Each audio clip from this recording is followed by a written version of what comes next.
හරි ස්වාමීන් වහන්සේ. භගවතෝ අරහතෝ සම්මා සම්බුද්දස්ස නමෝ තස්ස භගවතෝ අරහතෝ සම්මා සම්බුද්දස්ස නමෝ තස්ස භගවතෝ අරහතෝ සම්මා සම්බුද්දස්ස.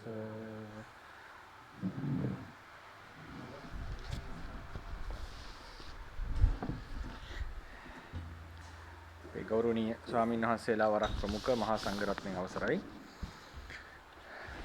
අපි ගිය සුමානි සිකුරාදා කතා කරා විශේෂයෙන්ම සංකත පරමාර්ථ ධර්මයන්ගේ විද්‍යමානත්වය පිළිබඳව සූත්‍ර කිහිපයක් අනුසාරයෙන්ම දේශනාව සිද්ධ වුණා.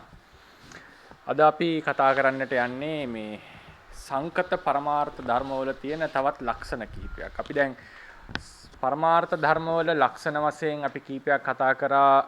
මේවා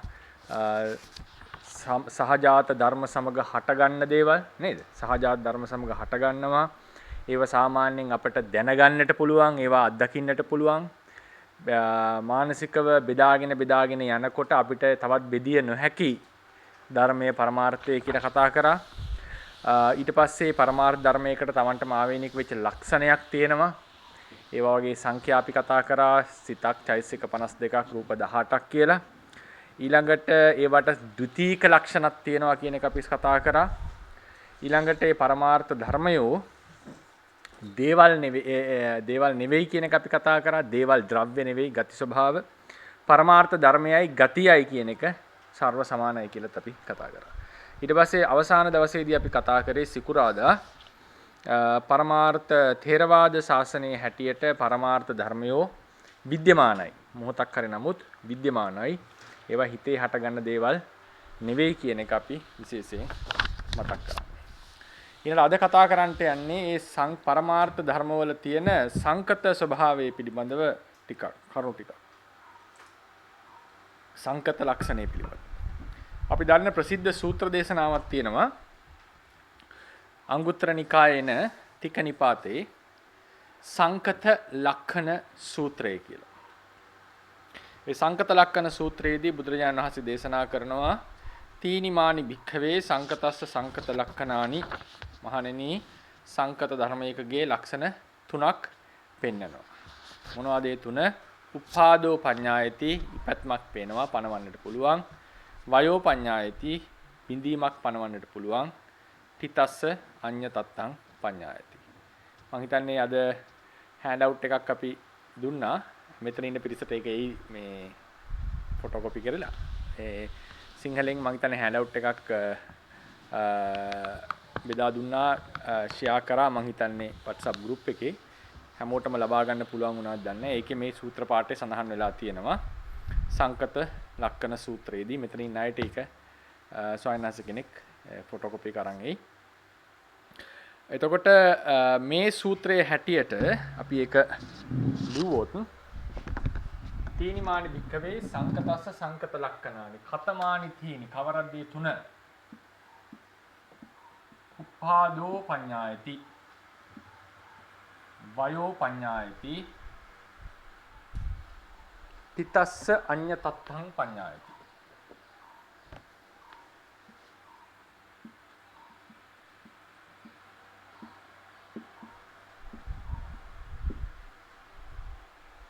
අඤ්ඤ තත්තං පඤ්ඤායති කියන වචනේ අපි ලියුම් කවන්නේ. පඤ්ඤායති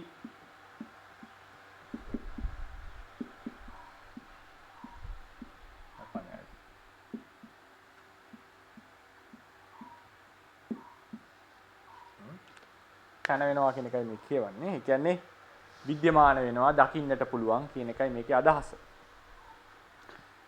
ඉපැත්මක් තියෙනවා. බය කියලා කියන්නේ විනාශය කියන එක. නැති වෙනවා කියන එක. තිතස්ස අඤ්ඤ තත්තං පඤ්ඤායති. මම මේ පඤ්ඤායති කියන වචනේ පොඩ්ඩක් ඉවත් කරන්න.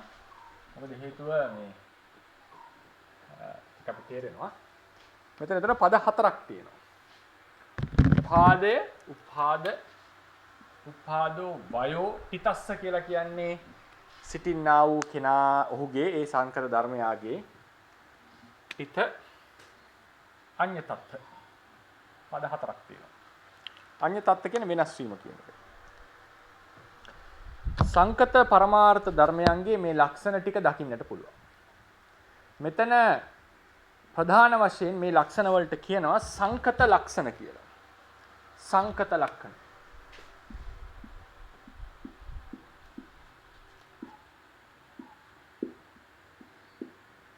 සිංහලෙන් කිව්වොත් වෙන්නේ සංස්කෘත ලක්ෂණ කියලා කියන්නේ. ඒක සංකත ලක්ෂණ කියලා අපි සාමාන්‍යයෙන් කියනවා. සංකත ධර්මයක තියෙන ප්‍රධාන ලක්ෂණ.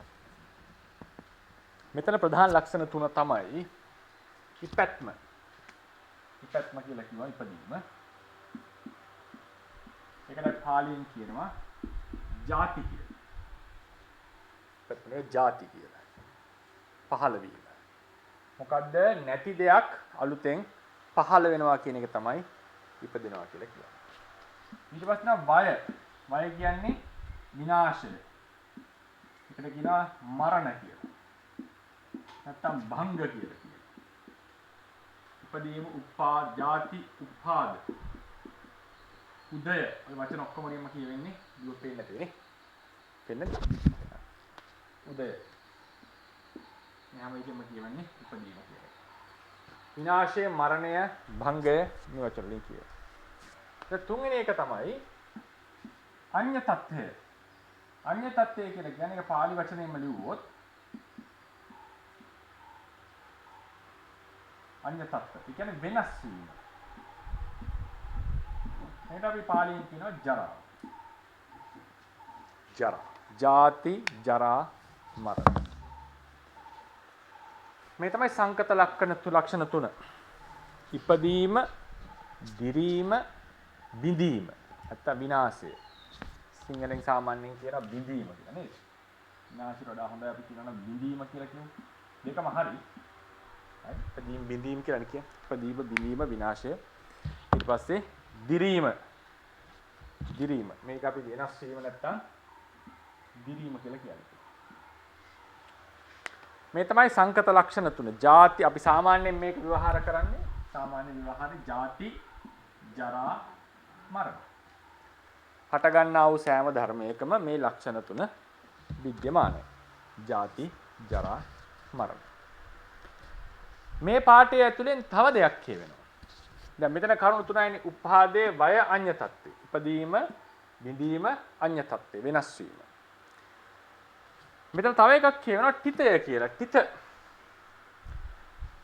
මෙතනම කියවෙනවා මේ සංකත පරමාර්ථ ධර්මයෝගේ ලක්ෂණ තුනක් තියෙනවා ඉපදීම, දිරීම, බිඳීම කියලා. ඒ වගේම මේ ධර්මයෝ පවතින අවස්ථා තුනක් තියෙනවා. මේවා වල පවතින අවස්ථා. අවස්ථා තුනක් තියෙනවා. මොනවද ඒ අවස්ථා තුන? එකක් තමයි ඉපදීම. ඒකට කියනවා උපාදේ කියලා. අරකමයි, අර පළවෙනි එකමයි. ඊට පස්සේ බිඳීම. නැත්තම් වය. තුන්වෙනි එක තමයි ස්ථිතිය. අපි ගන්න තිති කියලා. සිටින්නා වූ ධර්මයාගේ වෙනස් වීමක්. එතකොට මේ තිති අවස්ථාව කියලා තව අවස්ථාවක් අපි කතා කරමු. අවස්ථා තුනක පවතින පරමාර්ථ ධර්මයෝ ඒකේ ලක්ෂණ තුනක් වෙනවා. අවස්ථා තුනක් තියෙනවා, ලක්ෂණ තුනක් තියෙනවා. උපාද තිති භංග කියලා අපි අහලා තියෙනව නේද? උපාද තිති භංග ඉපදීම, පැවතීම, බිඳීම. ඊට පස්සේ ඒකෙම තමයි ඉපදීම, බිඳීම, ජරාවටපත් වීම. මේ තමයි සංකත ලක්ෂණ තුන. මේ තමයි පරමාර්ථ ධර්මයේ පවතින අවස්ථා තුන. පවතින අවස්ථා තුන.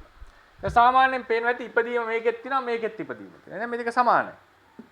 ඒකත් අවස්ථාවක් ඉපදින අවස්ථාව. ඉපදිනවා කියන එක ගත්තොත් එහෙම ඉපදින අවස්ථාව ඉපදීම කියන එක විස්තර කරන්නේ නොපිටිච්ච නැතිව තිබිලා එකපාරට පහළ වෙනවා.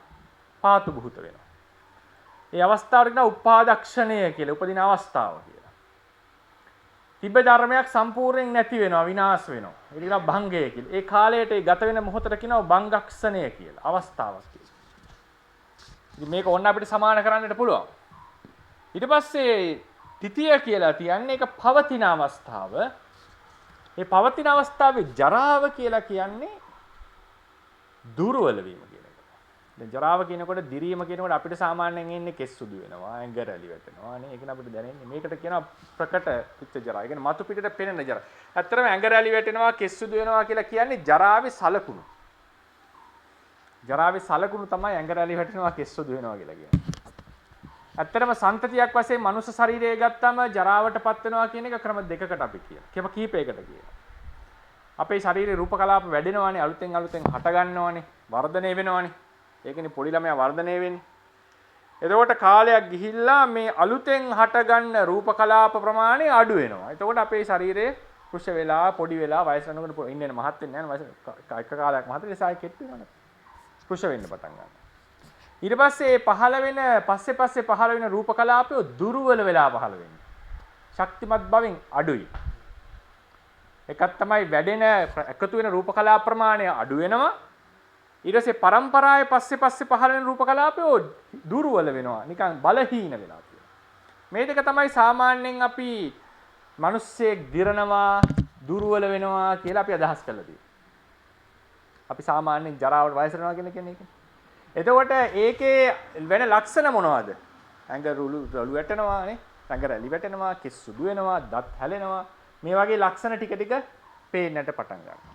මේ හැම එකටම වෙච්ච මූලිකම ඒ කියන්නේ මේ සන්තතියේ තියෙනවා අලුතෙන් රූප එකතු වීම අඩු වෙනවා සහ අලුතෙන් හට ගන්න රූප කලාපය දුර්වල හට ගන්න. ඒ කියන්නේ සන්තතියක් වුණාම රූප නිරුද්ධ වෙනවා, හට ගන්නවා, නිරුද්ධ වෙනවා, හට ගන්නවා, නිරුද්ධ වෙනවා. මේ දිගටම හට ගන්න දැන් අවුරුදු 90 දී රූප හට ගන්නවා අලුතෙන්. තේරවාද ශාසනය හැට අලුතෙන් හට ගන්නවා. හැබැයි හට ගන්න රූපය අවුරුදු 20 හටගත්ත රූපයට වඩා දුර්වලයි. ඒකයි වෙනස. ඒ කියන්නේ රූප හට ගන්න හැ නෙවෙයි රූප හට ගන්නවා. හට ගන්න ප්‍රමාණය අඩුයි තරුණ කාලයට වඩා. අලු වැඩියෙන් හට ගන්න ප්‍රමාණය.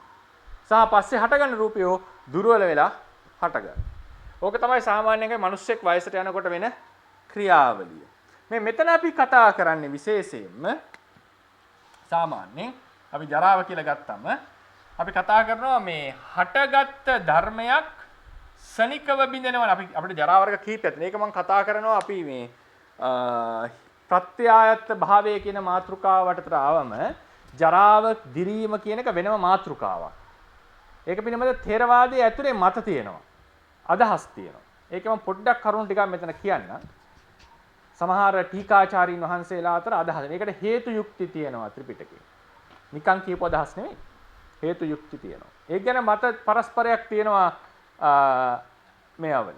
හරි. කමක් නැහැ. හේතු යුක්ති තියෙනවා සමහර මේ කතා කරන්නේ. ඉතින් ඒකදී මට කියන්න ඕනුනේ මොයේ මොහොතෙත් හටගෙන නිරුද්ධ වෙන අවස්ථාවේදීත් දැන් ඔන්න ධර්මයක් හටගෙන දැන් මේක අපි zoom කරලා ගත්තොත් හටගත්තා ඒක පැවතිලා නිරුද්ධ වෙනවා.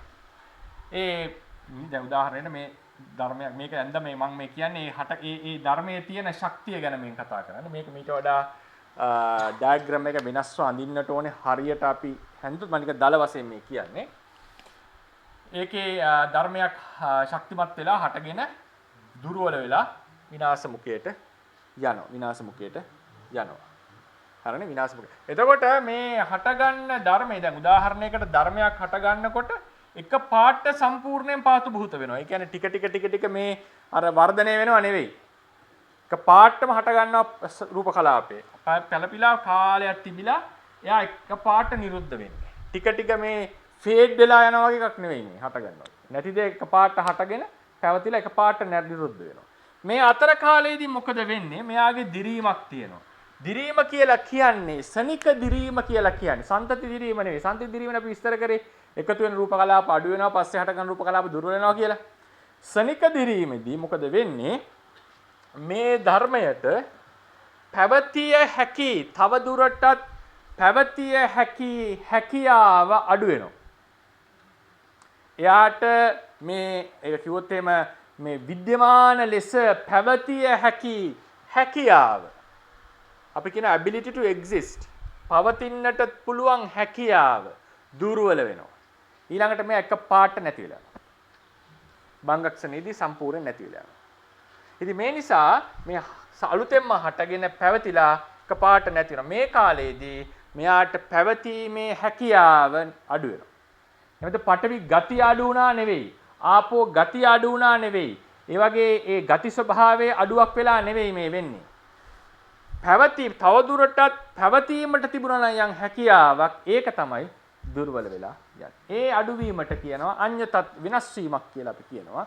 ඒ නිසා ජරාව කියලා කියන්නේ ඒකට. ජරාව කියලා කියන්නේ ඒකට. දිරීම කියලා කියන්නේ. තිතිය කියලා කියනකොට ඒක පවතින අවස්ථාව. දැන් මෙතනදී මම කෙටියෙන් හඳුන්වලා මේ ථේරවාදයේ ඇතුලේ තියෙන මම කියන එක නොවිසිදිච්ච වාදයක් කියලා. ඒක ගැන වැඩි කතා කරන්නේ මම කරුණු කීපයක් විතරක් කියලා යන්නම්. සාමාන්‍යයෙන් අට කතා සාහිත්‍යය අපේ එන්නේ ඉපදීම කියන මේ දෙකම එකයිනේ. බිඳීමයි සංකත ලක්ෂණ වශයෙන් බිඳීමයි මේ බිඳින අවස්ථාවයි එකයි. තිතිය සහ ජරාව කියන දෙක සමාන කරලා තියෙනවා. තිතිය සහ ජරාව කියන දෙක සමාන කරලා තියෙනවා. ඒක බොහෝ ටීකාවලත් කරලා තියෙන දෙයක්. තිතිය යනු ජරාවයි. තිතිය යනු ජරාවයි. මේකට විරුද්ධව කරුණක් කියවෙන තැන තමයි මූල ටීකාචාරින් වහන්සේගේ පොතක් තියෙනවා. අභිධර්ම මූල ටීකාව කියලා. ඒක විශිෂ්ට ග්‍රන්ථයක්. අටුවාට ලියපු ටීකාව මූල ටීකාව. ඒකේ හැටියට සිත දැන් උදාහරණයකට ගත්තොත් උපාදයක් තියෙනවා. හටගත්තා, පැවතුණා, නැති වුණා. මේකනේ සාමාන්‍යයෙන් අපි කියන්නේ හටගත්තා, පැවතුණා, නැති වුණා. එතකොට රූපය කියන එක සිත හටගෙන රූපේ හිතට වඩා ගොඩාක් කල් තිබුණා හටගෙන පැවතිලා නිරුද්ධ වුණා. මූල ටීකාචාර්යන් වහන්සේගේ අදහස යමකේ කියවෙන පාඨය අනුව මොකද චිත්ත යමකේ කතා කරලා තියෙන කරුණ අනුව උන්වහන්සේ කියනවා සිත රූපයට මේ කියන දිරණ මේ වගේ කාලයක් ගැන පිළිගන්නවා හැම ආචාර්යවරයෙක්ම ඒක ගැන වාදයක් නැහැ. උන්වහන්සේ යෝජනා කරනවා මෙතෙක් කල මහා විහාර සම්ප්‍රදාය ඇතුලේ කතා කරපු සිතේ තිතික්ෂණය කියන එක නැවත වතාවක් ਵਿਚාරිය යුතුයි. හේතුව බුදුරජාණන් වහන්සේ යමක ප්‍රකරණයේදී තිතික්ෂණය කතා කරපු නැති නිසා සිත උන්වහන්සේ යෝජනා කරනවා උපාද භංග කියන සන දෙකෙන් යුක්තයි. උපාද භංග කියන සන දෙකෙන් පමණක් යුක්තයි. උන්වහන්සේ ඒකට කරුණ ගේන්නේ යමකය පහට. ඒතකොට ඒකට විරුද්ධව කියන කරුණ තමයි පසු කාලීන ටීකාවල උපාදෝ පඤ්ඤායති වයෝ පඤ්ඤායති තිතස්ස අඤ්ඤතත්තං පඤ්ඤායති කියලා සෑම සංකත ධර්මයකම අඤ්ඤ තත්ත්වයක් වෙනස් වීමක් පනවලා තියෙනවා. තිතියක් ඒ නිසා සිතෙත් තියෙන්නට ඕනේ මේ අවස්ථාව. මූල ටීකාචාර්යන්ගේ වහන්සේගේ අදහස මම ඒක දීපු හෑන්ඩ් අවුට් එකේ ලියලා ඇති. මට ඒකේ රෙෆරන්ස් දෙන්න වෙලා තිබුණ නැහැ. මම පස්සේ දෙන්න අපේ ඉංග්‍රීසි එකේ නම් ලියලා තියෙන රෙෆරන්ස් එක. උනාසගේ අදහස මේ තිතික්ෂණේ මේ ඒ පාලි පාඨයේ දක්වන තිතික්ෂණය සන්තතියක තියෙන දිරීමයි. සන්තතියක තියෙන දිරීමයි කතා කරේ. ඒ නිසා තමයි උපාදෝ පඤ්ඤායති තිතස්ස අඤ්ඤතත්තං පඤ්ඤායති වයෝ පඤ්ඤායතියයි නොකියා තිතස්ස අඤ්ඤතත්තං පඤ්ඤායති කියන එක පස්සට දැම්මා. මම මේ කියන කතාව ලොකුවටම බලපාන්නේ අපේ ප්‍රතිපදාවට. මම මේ කරුණක් ලෙස කියන්නේ. මොකද ඉදිරියේදී මේ කරුණ මම කතා කරනවා ඉදිරි පාඩම් වලටම ඒකට පොඩි හැඳින්වීමක් කරලා තමයි මම යන්නේ ඉස්සරහට. ඒ නිසා උන්වහන්සේගේ අදහස තිතස්ස අඤ්ඤතත්තං කියන එක මේ සිතේ ෂණික සිත ගැන විතරයි මේ කතා කරන්නේ. රූපය ගැන ප්‍රශ්න නෙවෙයි. සිතේහි ෂණික තිතියක් කියලා එකක් නෑ. සන්තති තිතියෙහි සිදුවන වෙනස් වීම ගැනයි මේ කතා කළේ. ඒක සම්බන්ධයෙන් බොහෝ ආචාර්ය මතේ තමයි මේ අදහසට විරුද්ධ වී. නමුත් ඒ කියපු තිතික් සිතෙහි උපාද සහ බංගක්ෂණය පමණයි තියෙනවා කියන එකට ප්‍රබල සාධකයක් තව හම්බ වෙනවා කතාවස්තු ප්‍රකරණයේදී. මොග්ගලී පුත්තතිස්ස ස්වාමීන් වහන්සේගේ වාදයකට උත්තරයක් තියෙනවා. එක වාදයක එනවා. ඒ වාදයේ නම මම පස්සේ දෙන්නම්. මට ඒක එකපාර මතකෙට එන්නේ නැහැ. මේ වාදයේ හැටියට එක නිකායක් යෝජනා කරනවා 18 කුලකින් එක නිකායක්. සිත කියන එක බොහෝ වෙලා තියෙනවා. දවසක් මුළුල්ලේ සිත තියෙනවා. මාසයක් මුළුල්ලේ සිත තියෙනවා. අවුරුද්දක් මුළුල්ලේ සිත තියෙනවා. කියලා යෝජනාවක් කරනවා. මේක විරුද්ධයිනේ තේරවාදී. සිත නාහම් භික්කවේ අඤ්ඤං ඒක ධම්මම්පි සමනුපස්සාමි යං ඒවං ලහු පරිවත්තං යත ඉදං චිත්තං සිත තරං ඊටාම වේගෙන් වෙනස් වෙන දෙයක් මම දකින්නේ නැහැ මහණෙනි. ඒ නිසා මේ සිත කියන එක සනේකින් බිඳින දෙයක්. ඒතර මොග්ගලී පුත්තිස්සාංශයේ කියන තර්කය තමයි සිත දවසක් තියනවා කියලා කවුරු හරි කියනවා නම් උනාසයන ප්‍රශ්නේ එහෙමනම් දවසේ භාගයක් සිත හටගෙන භාගයක් සිත නිරුද්ධ වෙනවද? සිත මාසයක් තියෙන ධර්මය නම් සති දෙකක් සිත හටගෙන සති දෙකක් සිත නිරුද්ධ වෙනවද? අවුරුද්දක් සිත තියෙනවා නම් උනස ප්‍රතිතර්කය කියන්නේ විදින්න තර්කය ගේන්නේ. මාස 6ක් හටගෙන ආස 6ක් නිරුද්ධ වෙනවද? උන්වහන්සේ මේ තර්කය බිඳින්නට ගෙන ආපු උදාහරණයම ලොකු සාධකයක් වෙනවා. උන්වහන්සේත් උපාද භංග කියන අවස්ථා දෙකෙන් සිත පිළිගත්තද කියන එක. පැහැදිලිවද මගේ කියපු කතාව? නැත්නම් උන්වහන්සේට කියන්න තිබුණා දවසෙන් 3න් එකක් සිත ඉපදෙනවා, 3න් එකක් සිත තියෙනවා, 3න් එකක් සිත බිඳෙනවා. එහෙමනේ තර්කයේ ගේන්න ඕනේ. තිතිය උපාද තිති භංග තුනම පිළිගත්තනේ. අවුරුද්දෙන් මාස 4ක් සිත උපදිනවා, මාස 4ක් තියෙනවා, මාස 4ක් බිඳෙනවා. එහෙමද කියන්නට වෙන්නේ. නමුත් උන්වහන්සේ අරන් තියෙන්නේ මාස 6 උපමාව, දවස් භාගයේ උපමාව. ඉතින් ඒ නිසා ලේඩි ෂැඩෝ කියන බුරුම මහතෙරුන් උන්වහන්සේ ඒක පිළිගන්න අදහසින් නෙවෙයි මූල ටීකා මතයට පදනම් තියනවා කියන එක කියලා. ඒක පදනම් රහිත කතාවක් නෙවෙයි. පදනම් රහිත කතාවක් නෙවෙයි.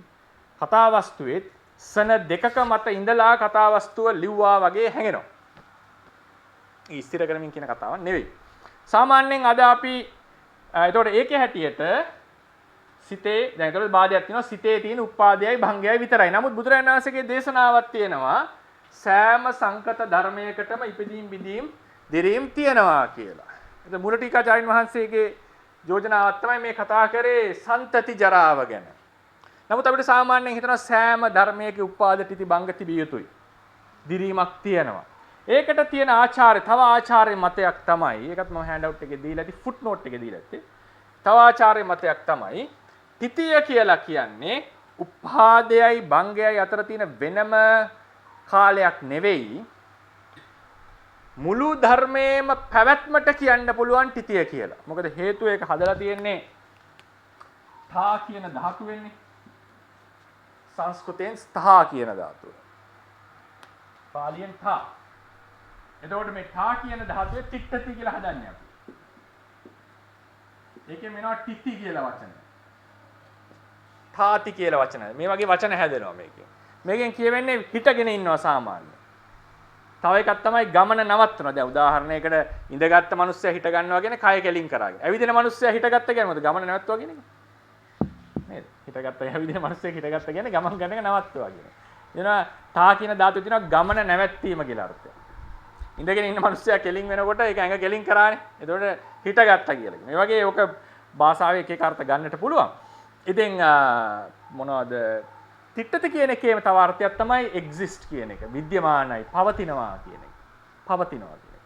ඒ නිසා යම්කිසි ධර්මයක උපාද භංග කියන අවස්ථා දෙක ඇතුළත්ව මුළු ජීවමාන විද්‍යමාන කාලයටම තිති කාලය කියන ආචාර්ය මතයක් තියෙනවා. ඒ නිසා මේ තිතිය කියන එක පිළිබඳව මත තුනක් තියෙනවා තේරවාදයේ ඇතුලේ. උපාදයෙන් භංගයෙන් අන්‍ය වෙච්ච වෙනම කාලයක් තිතිය එකක්. බුදුරජාණන් වහන්සේ කතා කරපු තිතිය කියලා කියන්නේ සන්තති තිතිය කියන එක තව එකක්.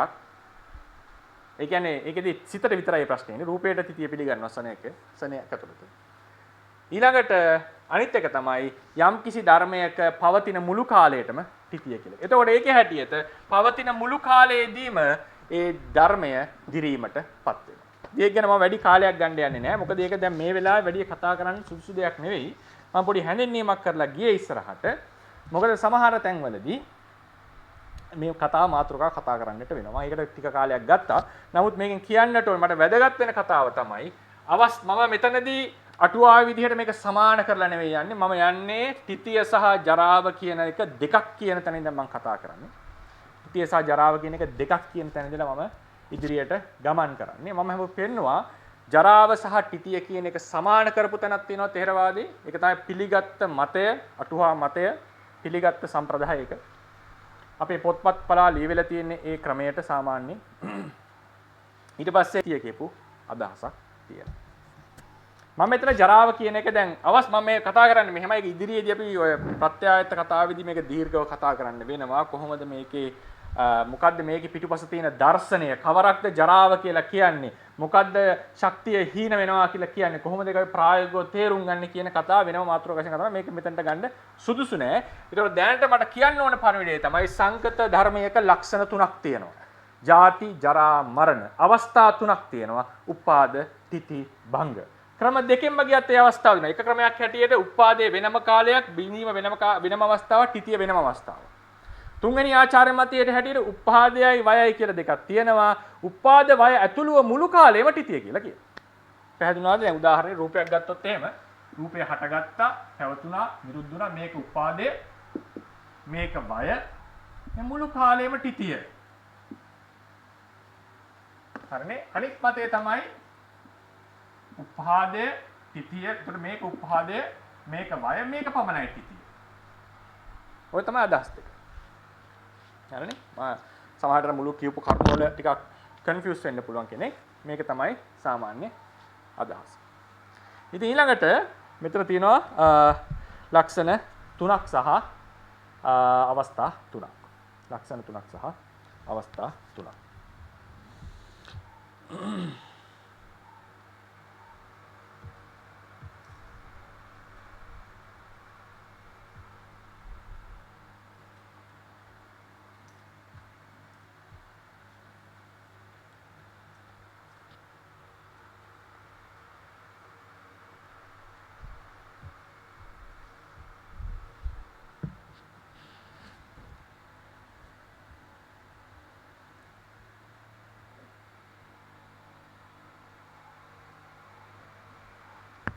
හරිද? හරිද? හරි. ඊළඟට කියන එක තමයි දැන් මේ අවස්ථා තුන පදනම් කරගෙන. දැන් මේක අපි අමතක කරනවා පොඩ්ඩක්.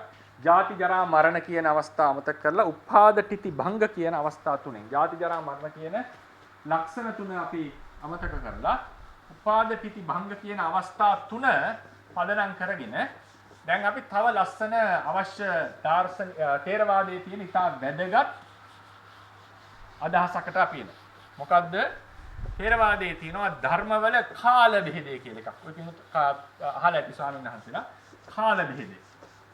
අපි ආගෙන අතීත ධර්ම, අනාගත ධර්ම, පච්චුප්පන්න ධර්ම, කාල මුත්තක ධර්ම කියලා අහලා ඇතිනේ නේද? අතීත, අනාගත, වර්තමාන, කාල මුත්තක ඔය ධර්ම වචන ඇහිලා ඇති. එතකොට යම් කිසි දැන් අපි කියනවා යම් කිසි ධර්මයක දැන් තිතිය කියන අවස්ථාව පැත්තකින් තියමු අපි. තිතිය කියලා කියන්නේ පවතින අවස්ථාව. එහෙම නැත්නම් වෙනම මැද තියෙන අවස්ථාව. අපි උපාද වය, උපාදයයි වයනේ ධර්මයක තියෙන දෙකලවර. උපාදයේ වය මත පදනම් වෙලා තමයි කාල බෙහෙදය ඇවිල්ලා තියෙන්නේ. මෙතන කාල බෙහෙදය කියලා කියන්නේ ධර්මයන්ගේ කාල බෙහෙදය.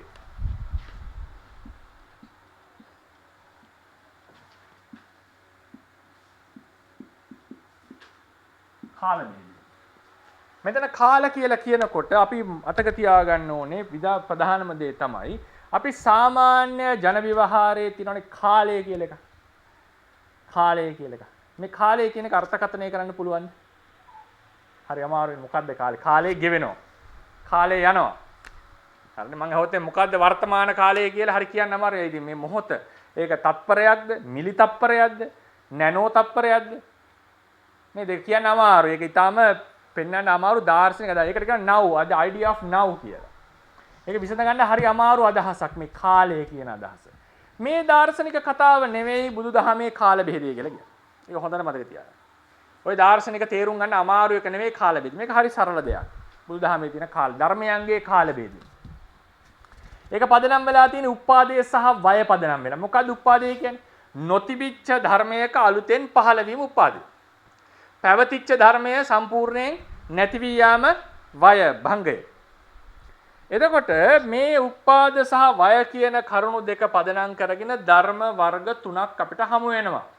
එක ධර්මයක් තියෙනවා නොපෙදීලා හටගෙන නිරුද්ධ වෙලා දැන් නැහැ. හටගත්තා නිරුද්ධ වුණා ඉවරයි. හරිනේ ඉවරයි. තව ධර්මයක් තියෙනවා නොතිබිලා හටගත්තා. හැබැයි තාම නිරුද්ධ වෙලා නැහැ. තාම නිරුද්ධ. උදාහරණ අපි හිතමු මේ අපි දැන් ඉන්න අවස්ථාවේ මේ අවස්ථාවේ ඉන්න. හරිනේ. හටගෙන තියෙනවා නිරුද්ධ වෙලා නැහැ. තව ධර්මයක් තියෙනවා හටගෙනත් නැහැ නිරුද්ධ වීමක් ගැන කතා කරන්න දෙයක්වත් නැහැ. හරිනේ. මම උපාදේශ වාය විතරයි කතා කරන්නේ. හරිනේ.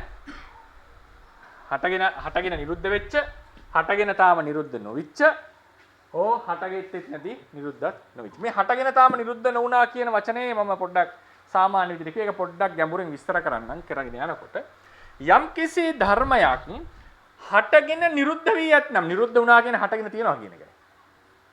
හරි? නිරුද්ධ වුණා කියන හටගෙන නොහටගත්ත දෙයක් නිරුද්ධ වෙනවා කියලා එකක් නැහැ අපේ තේරවාදය. කෙනෙක් ගැඹුරු ප්‍රශ්නයක් අහන්න පුළුවන් අනුසය කියන එකේ පැවැත්මක් කතා කරන්නේ නැහැ, ඒකේ නිරෝධය කතා කරනවා කියන එක. මේ ඒ නිරෝධය ගැන නෙමෙයි මේ ඉන්නේ. මේ තියෙන හටගන මේ කියන්නේ භංගය කියන්නේ පැවති ධර්ම සම්පූර්ණයෙන් අස්තයට යනවා. මේ පරමාර්ථ ධර්ම ගැන අපි කතා කරන්නේ. පරමත්ත ජාතික කතාව නෙවෙයි මේ ඉන්නේ. පරමත්ත ධර්ම ගැන කතා කරන්නේ. ඒක අපි ඉස්සලම් බෙදාගත්තේ. සංකත ධර්මයේ අවස්ථාවේ පරමත්ත ධම්ම, පරමත්ත ජාතික, අනුප්පන්න ධර්ම, උපාදිනෝ ධර්ම කියලා කඩාගත්තනේ නේද? පිළිවෙලක් අපි තියාගත්තනේ. මම හිතනවා නෝට් එක ලියා ගන්නවා ඇති කියලා බොහෝ අය. එතකොට මේ හටගත්ත ධර්මයක් නිරුද්ධ වෙනවා, සම්පූර්ණ නිරුද්ධ වුණාම ඒ යම් කිසි ධර්මයක් හටගෙන නිරුද්ධ වෙලා තියෙනවා නම් ඒකට කියනවා අතීත ධර්මයක් කියලා. අතීතය නෙවෙයි. දැන් අපි අතීතය කියලා කියනකොට අපිට ඉන්නේ කාලයක් කියන එක. මේක පටලවා ගන්න එපා ධර්මයත් එක්ක. ඔය ලොකු ප්‍රශ්නයකට මැදි වෙනවා. ඊළඟට නිවන කියන පිළිබඳව අර්ථකථනය කරන්න ගියොත් අපිට ලොකු ප්‍රශ්නයක් වෙනවා මෙතනදී. මේක පැහැදිලි කරන්න. මේ සංකල්පයේ තේරුම් ගත්තේ නැතිනම් අපිට මතුවෙන ගැටලු ටික. එතකොට යම් කිසි ධර්මයක් හටගෙන නිරුද්ධ වුණා නම් ඒ ධර්මය අතීත ධර්මයක්. ඒ ධර්මය අතීත ධර්මයක්. යම් කිසි ධර්මයක් හටගෙන තාම නිරුද්ධ වෙලා නැහැ. ඒකේ අපි කියන්නේ මම මේක නිකන් පොදු යුගයේ හටගෙන නිරුද්ධ වෙලා නැහැ කියලා නියම නිර්වචනයේ තමයි උපාද තිථි භංග කියන අවස්ථා කවරක හෝ පවතිනවා තාම. බිඳිලා ඉවර නැහැ. ඉපදිලා ඉවරයි. ඉපත්මේ මුල් කොනෙන් එළියට ඇවිල්ලා උඩට ඇවිල්ලා භංගයේ මුල් කොනෙන් අග කොනෙන් අවසන් වෙලා නැහැ. එක්ක උපාද අවස්ථාවේ, එක්ක තිථි අවස්ථාවේ, එක්ක භංග අවස්ථාවේ. එහෙම කියන්නේ විද්‍යමානව පවතින අවස්ථාවේ. නිරුද්ධ වෙලා නැහැ. හැබැයි හටගෙන. මෙවන් ධර්මයකට කියනවා පච්චුප්පන්න ධර්මයක් කියලා.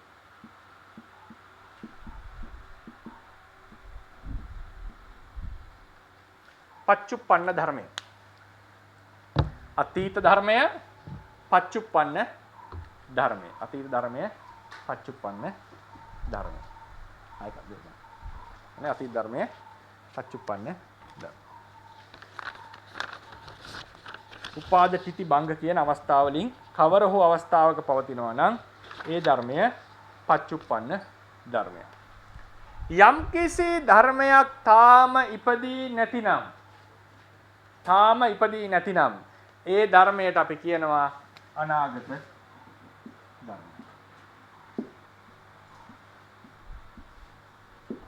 අනාගත ධර්මයක්.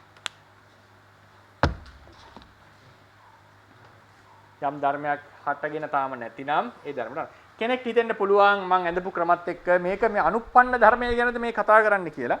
මම කීප වතාවක්ම කිව්වා අනුප්පන්න අනාගත කියන ධර්මවල වෙනස් තේරවාදයේ එක මේ පැහැදිලි කරලා තියෙන විදිහ අපි විමස ගන්න ඕනේ. ඒක දැම්ම කතා කරන්න අවශ්‍ය නැහැ. ඒක අනුප්පන්න කියන මාතෘකාවත් කතා කරාට පස්සේ අපි කතා කරමු.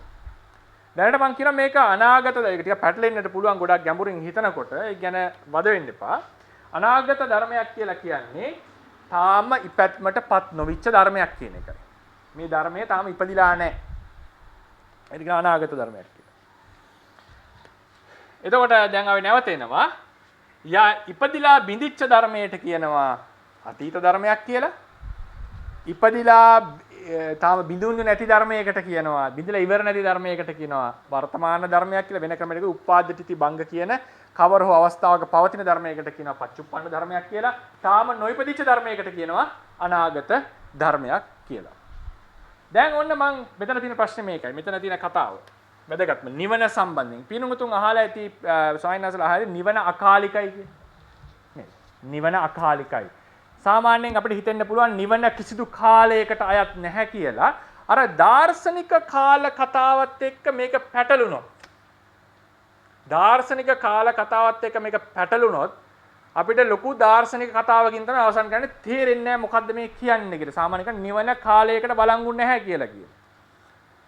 මම හිතනවා බොහෝ දිනාට මේක තේරුම් ගන්න අමාරුයි. මොකද්ද කාලයකට බලංගු නැහැ? එතකොට හිතන්නේ අන්තිමට එහෙනම් මේක අපි භාවනා අධ්‍යක්ීමකින් කවදා හරි තේරුම් ගනීවි කියන තරකින් අපි ඒක අතහරිනවා වෙන්න. නෑ එහෙම එකක් නෙවෙයි තේරවාද ශාසනයේ නිවනේ අකාලික භාවය කියලා කියන්නේ. දැන් මේ බලන්න කාල බෙහෙදේ ඇවිල්ලා තියෙන්නේ කවරක් පදනම් කරගෙන. මේක ඉතින් සරල තැනක්. කාල බෙහෙදේ ඇවිල්ලා තියෙන්නේ කවරක් පදනම් කරගෙන. උපාදේ සහ භංගය. යම් ධර්මයක් ඉපදී බිඳී තියෙනවා නම් ඒක අතීතයි, ඉපදිලා තාම බිඳින නැත්තම් පච්චුප්පන්නයි, තාම ඉපදිලා නැත්තම් අනාගතයි. බලන්න අතීත අනාගත පච්චුප්පන්න ભેදය ඇවිල්ලා තියෙන්නේ ඉපැත්ම පදනම් කරගෙනනේ. තාම නොයිපදිච්ච ධර්මය අනාගත. ඉපදිලා නිරුද්ධ නොවිච්ච ධර්මය පච්චුප්පන්න. ඉපදිලා නිරුද්ධ වෙච්ච ධර්මය අතීතයි. යම් ධර්මයක ඉපැත්මක් නැත්නම් ඒක කාල බෙහෙදයට අයිති නෑ. ඒ නිසයි නිවන අකාලික වෙන්නේ. නිවන අකාලික වෙන්නේ එහි ඉපැත්මක් නැති නිසා. මේ වෙලාවෙත් නිවන පවතිනවා. නිවන කියන එක පවතින ධර්මයක්. නිවන අකාලික වෙන්න හේතුව අර කියපු ෆිලොසොෆිකල් කාලයක සම්බන්ධයක් නෙවෙයි. මේ ෆිලොසොෆිකල් කාලය කියන එක ථේරවාද බුදු සමයේ හැටියට කාලය කියන එක පඤ්ඤත්තියක්, පැනවීමක්. ඒක මම පරමාර්ථයේ අගට අවසානයේදී මේ කාලය කියන මාතෘකාව අරගෙන යම් වෙලාවක් කරන් කතා කරනවා. මොකද්ද මේ කාලය? බුදු සාමයේ කතා කරන කාලය මොකද්ද කියන එක. විද්‍යාවෙත් කාලය කියන එකට අර්ථකථන දෙකක් තියෙනවා සාමාන්‍යයෙන්. ඉතින් එතකොට ඒක මම ඉදාට කතා කරන්නේ. මෙතන අතීත පච්චුප්පන්න අනාගත කියලා කතා කාල බෙහෙදට ඇවිල්ලා තියෙන ඉපැත්ම පදනම් කරගත්ත දෙයක්. යම් කිසි ධර්මයක ඉපැත්මක් නැතිනම් එය අතීත ලෙසද අනාගත ලෙසද පච්චුප්පන්න ලෙසද කතා නොකළ යුතුයි. මොකද ඒකේ ඉපැත්මක් නැති නිසා. ඒකයි කාල බෙහෙදට ඇතුළත් නැත්තේ. එහෙම නැතුව නිවන මේ වෙලාවේ පවතිනවද නැද්ද කියලා අහුවොත් පවතිනවා. ඒතර කෙනෙක් හිතනවා ඉතින් ස්වාමීන් නිවන පච්චුප්පන්නයි නේ එහෙමනම් දැනුත් තියෙනවා නම් නැහැ බලන්න ඩෙෆිනිෂන් එක. ඩෙෆිනිෂන් එක තමයි පච්චුප්පන්න කියන එකට ඩෙෆිනිෂන් එකක් තියෙනවා. ඒකට නිර්වචනයක් තියෙනවා. ඉපදිලා නිරුද්ධ නොවිච්ච දෙයයි පච්චුප්පන්නයයි. වෙන දෙයකට පච්චුප්පන්නයි කියන්න බෑ ථේරවාද ශාසනයේ ඉඳලා. ඊටාම වැදගත්. අපි තියනවා නිර්වචන කියලා එකක්. ඔය සොක්‍රටිස් කියන ග්‍රීක දාර්ශනිකයා කියලා දිනවා අපි කතා කරන්නේ we talk based on definitions. අපි හැමතිස්සෙම නිර්වචනයක් මත පදනම් වෙලා කතා කරන්නේ. මට නිකම්ම මිනිස්සෙට අම්මා කියන්නට බෑනේ. අපි නිකම් විවාහයට අම්මේ කියලා කියනවා. නමුත් අම්මා කියන්න බෑ තියෙනවානේ තමන්ම කුසින් වදපු කෙනා තමයි අම්මා. නේද? සමහර කෙනෙක්ව හදා ගන්නවා. හදාගන්න එකට අම්මක නමුත් සැබෑ අම්මා කුසින් වදපු කෙනා. මේ නිර්වචනයේ මත පිහිටලානේ අපි කතා කරන්නට ඕනේ. මේ නිර්වචනයේ බින්ද ගමන් නිර්වචන අපි ඇති කරගත්ත සම්මුති ටික නිර්වචන ටික බිඳගත්ත ගමන් අපේ අදහස් සම්ප්‍රේෂණය අවුල් වෙනවා. ඒක කේවස් එකක් වෙනවා. ඒක අවුල් ජාලාවක් බවට පත් වෙනවා. ඒ වගේ තමයි ථේරවාද ශාසනයෙහි තියෙනවා වැදගත් නිර්වචන ටිකක්. ඒ නිර්වචන මත ඉඳලායි අපි වචන ප්‍රකාශ කරන්නට වෙන්නේ. සමහර කෙනෙක්ට හිතෙන්න පුළුවන් මම හැමතිස්සෙම කියනවා මේ ථේරවාදයේ කියලා කතාව. ථේරවාදයේ අදහස එහෙමයි කියලා. ඇයි බුදුරජාණන් වහන්සේගේ අදහස කියලා මම කිව්වේ නැත්තේ කියලා. ඒකට හේතුව බුදුරජාණන් වහන්සේගේ දේශනාව නානා ක්‍රම වලට අර්ථකථනය වෙලා දිනවා. අශෝක අධිරාජ්‍යයේ සමය වෙනකොටම කුල 18ක්, නිකාය 18ක් තිබුණා. ඊට පස්සේ එයින් පස්සෙත් නිකාය බොහෝ ගණනක් ඇති වුණා. අපි හරියටම සංඛ්‍යා වශයෙන් කියන්න ගියොත් එහෙම 30කට ආසන්න හෝ අධික නිකාය ප්‍රමාණයක් ඇතුළත තියෙනවා. අද වෙනකොට ඊටත් වඩා සංඛ්‍යාව වැඩි වෙලා තියෙනවා. විශේෂයෙන් බුද්ධ දහම් වර්ග තුනක් තියෙනවානේ. දක්ෂිණ, උත්තර, නැගෙනහිර. අපි කියනවා සදර්න්, නදර්න්, ඊස්ටර්න් බුද්දිසම්. ඊස්ටර්න් කියලා කියන්නේ නැගෙනහිර පළාතේ පැත්තේ සාමාන්‍යයෙන් තියෙන මහායානයට බර ටිකක්. මහායාන කොටස් ටික. දක්ෂිණ කියලා කියන්නේ ථේරවාදයට. මොකද ඉන්දියාවෙන් දකුණු පැත්තේ මේක තියෙන්නේ. ලංකාව, බුරුමේ, සියමේ, තායිලන්තේ ගිනිකොන නගුණු දිශාවේ තියෙන්නේ. උතුරු පැත්තේ තියෙන්නේ ඒකට කියනවා වජිරයාන බුදු සමය. ටිබෙට් ජේසේ තියෙන බුදු සමය. ඔක තමයි සාමාන්‍ය බුදු සමයේ තියෙන කොටස් තුන. එතකොට එයින් බුදුරජාණන් වහන්සේගේ සමහර සූත්‍ර දේශනා මේ නිකාය හැම එකේම තියෙනවා. එවන් වූ සූත්‍ර නිර්වචනය කළ තියෙන ක්‍රමය එකිනෙකට වෙනස්. ඒ නිසායි මේ ස්වාමීන් වහන්සේලාට එකට පවතින නැතු මේක බෙදිලා ගියේ. එතකොට ඒ නානා කුලයන් තුල තිබිච්ච බුදුදහම තියෙන්නට පුළුවන් අද වුණත් ඒකේ ෆොසිල් වශයෙන් ඒ ධර්මයේ අර්ථ විවරණය වෙන්නට පුළුවන්. මම ඒවා පහත හෙලනවා කියන එක නෙවෙයි මේ කියන්නේ. ඒවා වැරදි කියන එක නෙවෙයි මට කියන්නට ඕනේ. එහෙම අදහසක නෙවෙයි මම කතා කරන්නේ. මොකද්ද ථේරවාදය කියලා කියන්නේ? ලංකාවට ඇවිල්ලා මහා විහාරයේ ස්ථාපනය වෙලා ඒ වගේම හතරවෙනි සංගායනාවේදී සංග්‍රහිත වෙලා ඊට පස්සේ බුද්ධඝෝෂ ස්වාමීන් වහන්සේගේ අටුවා වලින් විස්තර වෙලා පසු කාලීන ආචාර්යවරුන්ගේ ටීකා වලින් විස්තර වෙච්ච මහා විහාරයේ කේන්ද්‍ර කරගත් ලංකාවේ සහ දකුණු ඉන්දියාවේ ප්‍රධාන වශයෙන් මූලස්ථානයේ කොටගෙන පැවතිලා පසු කාලයක බුරුමේ තායිලන්ත වගේ රටවලත් මේ තුලින් මේ හරහාම ගිහිල්ලා ස්ථාපිත වෙච්ච උපසම්පදා වශයෙන් නෙවෙයි ධර්මයේ වශයෙන් ගිහිල්ලා ස්ථාපිත වෙච්ච මොකද උපසම්පදාව හෙට කලින් ගිහිල්ලා තිබුණා ස්ථාපිත වෙච්ච මේ ධර්මයට තමයි ථේරවාදය කියලා කියන්නේ. ඒකට තියෙනවා විශේෂ අර්ථ විවරණ ක්‍රමයක්. අර්ථ ණය ක්‍රමයක්. ඒ ක්‍රමයේ විතරයි මට කතා කරන්න අයිතිය තියෙන්නේ. අපි ථේරවාද රටක් නින්දා සමහරලාට මට කියන්න පුළුවන් බුදුරජාන් වහන්සේ දේශනා කරේ මෙසේද කියලා. මොකද අපි ඔක්කොම ථේරවාද කුලකයේ නියෝජනය කරන පිරිස නිසා. නමුත් බුදුදහම කියන වචනේ මම පෞද්ගලිකව බුදුදහම කියන වචනේදී හැමතිස්සෙම කරන දෙයක් තමයි මේ අපි නියෝජනය කරන්නේ ථේරවාද කුලකය. ඒ බුදුදහමේ ඒ හැමෝ දිනාම අදහන ශාස්ත්‍රවරයා එකම තැනක ඉන්නේ එකම ශාස්ත්‍රවරයා මහායාන කට්ටිය පිළිගන්නේ ගෞතම කියන ශාස්ත්‍රවරයා. වෙන බුදුවරු ගැන කතා කරනවා. වජිරයානිත් කතා කරන්නේ අදට ගෞතම ශාස්ත්‍රවරයා. අපිත් කතා කරන්නේ ගෞතම කියන බුදුරජාණන් වහන්සේ ගැන. සර්වස්ත්‍රිවාදීන් කතා කරෙත් එහෙමයි. යෝගාචාරය කතා කරෙත් එහෙමයි. මාධ්‍යමිකය කතා කරෙත් එහෙමයි. ඒතර එකම බුදුවරයාගේ අර්ථය නානා ක්‍රමයට විවරණය වෙලා තියෙනවා. මේ තමයි ථේරවාදීන් විවරණය කරපු ක්‍රමය. ඒ නිසා මම නැවතෙනවා මාතෘකාවට ථේරවාද නිර්වචනයේ හැටියට පච්චුප්පන්නේ යනු ඉපදිලා නිරුද්ධ නොවිච්ච ධර්මයක්. එහෙම නැතුව විද්‍යමාන පවතින පමණින් පච්චුප්පන්න වෙන්නේ නැහැ. පවතින පමණින් පච්චුප්පන්න වෙන්නේ නැහැ. නිර්වාණ ධාතුව අදටත් පවතිනවා. මේ වෙලාවෙත් පවතිනවා. ඒ පැවතුනා කියලා ඒකට පච්චුප්පන්න කියන ව්‍යවහාරය යොදන්නට බෑ. මොකද ඒක නිර්වචනයේ බිඳීමක්. මොකද්ද නිර්වචනය? මම හිතන්නේ හෑන්ඩ් අවුට් එක හැමෝටම හම්බෙන්නට ඇති. ඒ පත්‍රිකාව ඒකේ 3 වෙනි පිටුවේදී 20 වෙනි අංකය මම හිතනවා Zoom එකෙන් සහභාගී ණයටත් ඒක ඇති කියලා පොඩක් පරක් වෙලා වුණේ. ඊළඟ දවසේ අපි ඒක කලින් මේවා කරගමු. සංකත ධර්මයෝ Taman පවතින අවස්ථා අනුව වර්ග 3කට වෙන් කළ හැක. අතීත ඉපද නිරුද්ධ වූ පරමාර්ථ ධර්ම.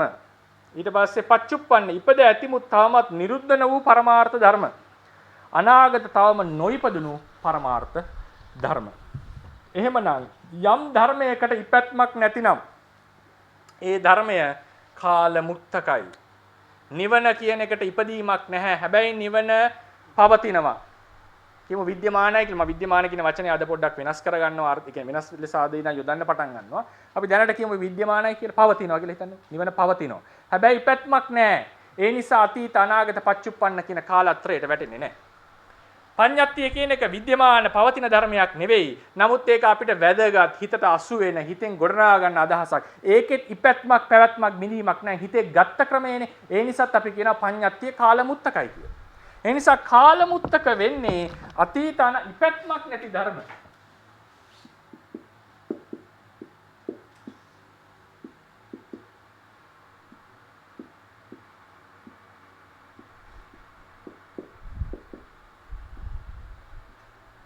මුක්තයි කියලා මම මුක්තක නෙවෙයි කාල මුක්තයි.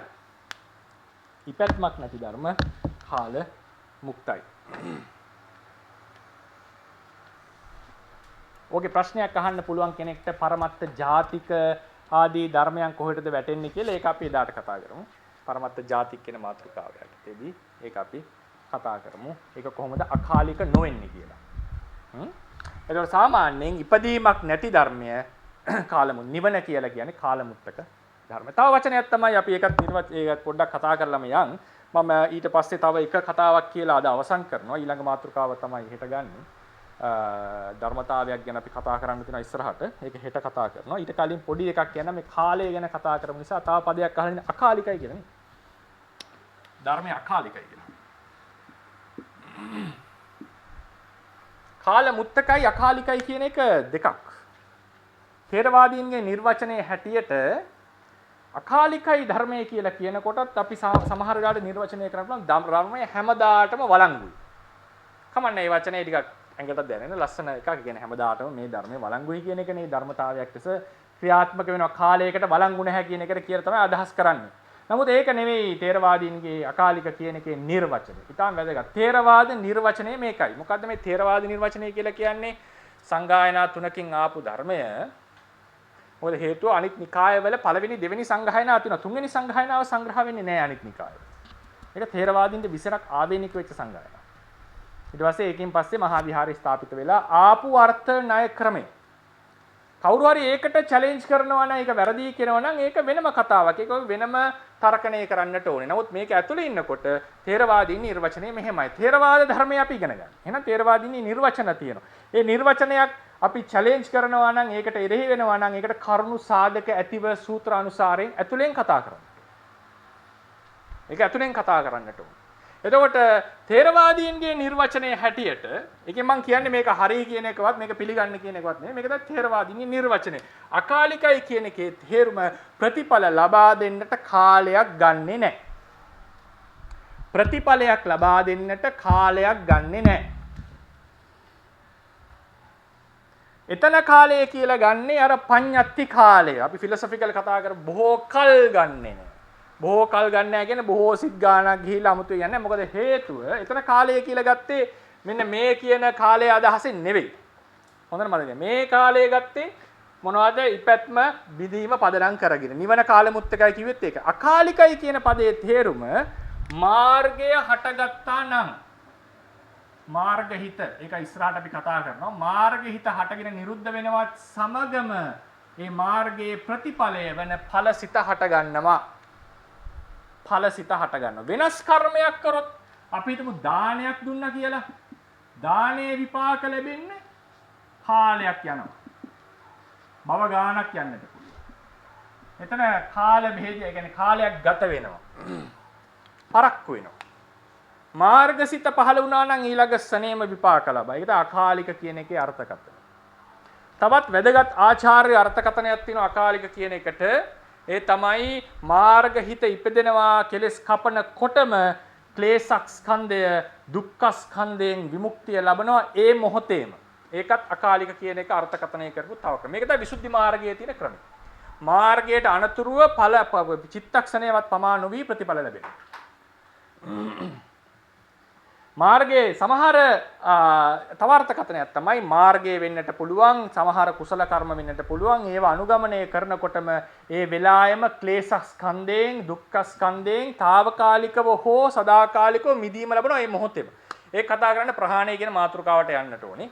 ඒක අපි පස්සේ තියෙනවා. මම කියන්නේ ඒ අකාලික කියන එකට තව නිර්වචනයක් තියෙනවා ආචාර්යවරුන්ගේ.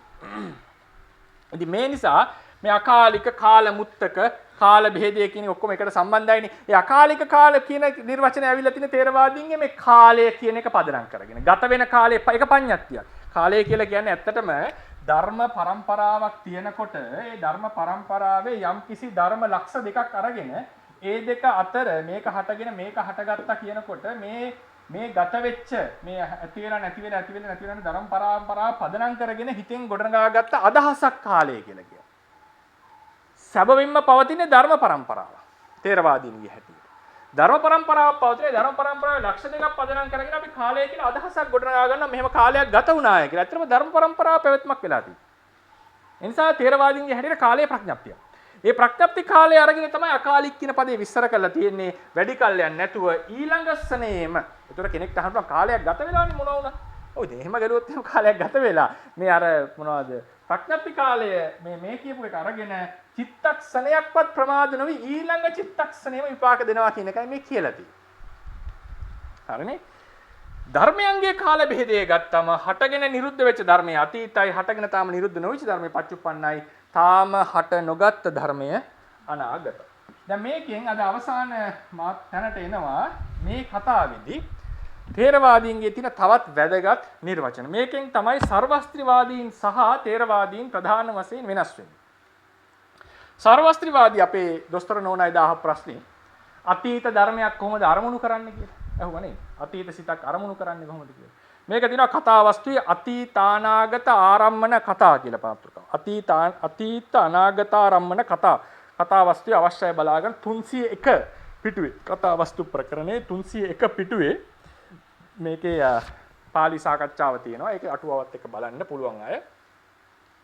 ඒකේ හැටියට සර්වස්තිවාදී නිකායේ අදහස තමයි අතීත ධර්මයක් කතා වස්තු ප්‍රකරණේ 301.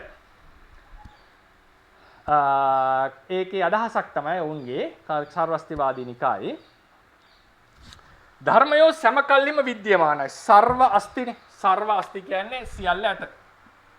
සර්ව අස්ති කියන එක තමයි සර්වස්ති වෙලා තියෙන්නේ. අස්ති සර්ව. ඒක සම්බත්තික කියලා පාලියන. සම්බත්තික වාදෝයි. මේ සර්වස්තිවාදීන්ගේ අදහස තමයි අතීත ධර්මය දැන් යම් කිසි ධර්මයක් එන්නට කලින් ඒක යම් ක්‍රමයකට පවතිනවා. එක්තරා ක්‍රමයකට පවතිනවා. පච්චුප්පන්නයට එනකොට ඒක මැනිෆෙස්ට් ඒක පේන්න ඒක දැනෙන්න පටන් ගන්නවා. ඒක යම් ක්‍රමයකට ඒ තිබිච්ච ක්‍රමයට වෙනස් වෙනවා. ඒක තමයි පච්චුප්පන්නේ අපිට දැනෙන්නේ ඒක. ඉවරනාට පස්සේ තවත් ක්‍රමයකින් තියෙනවා. හරිනේ? අනාගත ධර්මයේ වෙන ක්‍රමයකින් තිබුණා. පච්චුප්පන්නට වෙන එක මතුණා යම් මතුණා කියලා තවත් වෙන අවස්ථාවකටපත් වුණා. අතීත නිරුද්ධ වුණා කියන තවත් අවස්ථාවකටපත් වුණා. මේක ඊට පස්සේ සර්වස්තිවාදීන්ගේ ආචාර්යවරු 4 දෙනෙක් මේක සම්බන්ධයෙන් විවරණ 4ක් දෙනවා. ප්‍රධාන ආචාර්යවරු 4 දෙනෙක්. ඒක සාමාන්‍යයෙන් ඒක ලොකු කතාවක් කොහොමද මේ කියන ධර්මයන්ගේ කාල භේදයෙන් කොහොමද ධර්මය විවරණය කරගන්නේ කියන ආචාර්යවරු ප්‍රධාන ආචාර්යවරු 4 දෙනෙක් ඉන්න උන්වහන්සේලා මේක සම්බන්ධයෙන් නානා විවරණ ලබා දෙනවා. ථේරවාදීන් මේ මතේ නැහැ. ථේරවාදීන්ගේ හැටියට විශේෂයෙන් මොග්ගලීපුත්ත තිස්ස ස්වාමින් වහන්සේ වරක් ප්‍රධාන තුන්වෙනි සංගායනාවේදී අදහස් කරපු දේ තමයි ඉපදිලා නිරුද්ධ වෙච්ච ධර්මය නිරුද්ධයි ප්‍රහීනයි. ඒ නිසා අපි ඒකට කියනවා අවිද්‍යමානයි කියලා. අවිද්‍යමානයි. අනාගත ධර්මයේ අපත්තංච අනාගතං තාම ඇවිල්ලා නැහැ ඒකත් අවිද්‍යමානයි. ථේරවාදීන්ගේ හැටියට අනාගතේ අවිද්‍යමානයි. පච්චුප්පන්න ධර්මය විද්‍යමානයි. ඒ ෂණේදී විද්‍යමානයි. අතීත ධර්මයේ විගතයි, නිරුද්ධයි. අනාගත ධර්මයේ ඇවිල්ලා නැහැ. පච්චුප්පන්න ධර්මයේ විද්‍යමානයි.